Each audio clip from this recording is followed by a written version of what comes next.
மதுரை மாநகராட்சி சொத்து வரி முறைகேடு விவகாரத்திற்கு பொறுப்பேற்று மேயர் இந்திராணி ராஜினாமா செய்ய வலியுறுத்தி கருப்பு உடையுடன் மாமன்ற கூட்டத்திற்கு அதிமுக மற்றும் பாஜக கவுன்சிலர்கள் வந்திருக்கிறார்கள்.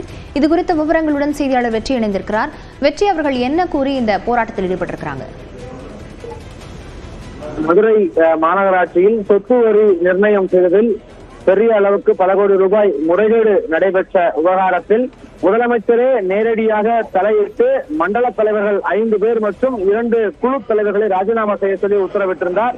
அவருடைய ராஜினாமாவை தொடர்ந்து மதுரை மாநகராட்சியினுடைய உதவி ஆணையர் உள்ளிட்ட பல்வேறு அலுவலர்கள், ஏஜென்ட் மற்றும் மேயரனுடைய உதவியாளராக இருந்தவர்களுடைய கணவர் அவர் மற்றும் மண்டல பொறுப்பாளர்கள் இப்படி 10க்கும் மேற்பட்டோர் கைது செய்யப்பட்டிருக்கிறார்கள். 16 பேர் சஸ்பெண்ட் செய்யப்பட்டிருக்கிறார்கள். இப்படி கடுமையான தொடர் நடவடிக்கைகள் என்பதும் இந்த சொத்து வரி முறைகேடு விவகாரத்திற்கு எடுக்கப்பட்டு வருகிறது. இந்த நிலையில் முதல் முறையாக இந்த நடவடிக்கைகளுக்கு பின்னராக மாமன்ற கூட்டம் மேயர் இந்திராணி மற்றும் ஆணையர் சித்ராவதியின் தலைமையில் இன்று தொடங்கியது.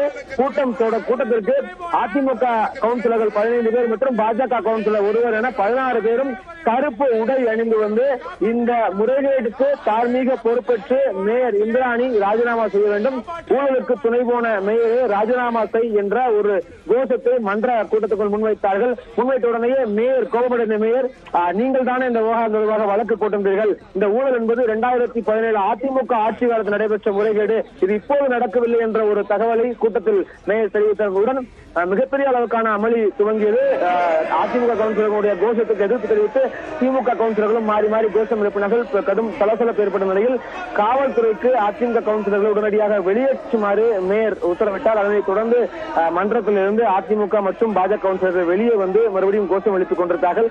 கோஷத்தை தொடர்ந்து அவர்கள் 2017 அதிமுக காலத்தில் நடைபெற்ற முறைகேடு என்று மேயர் தெரிவித்த ஒரு கருத்து தொடர்பாக விளக்கம் அளித்துக் கொண்டிருந்தார்கள்.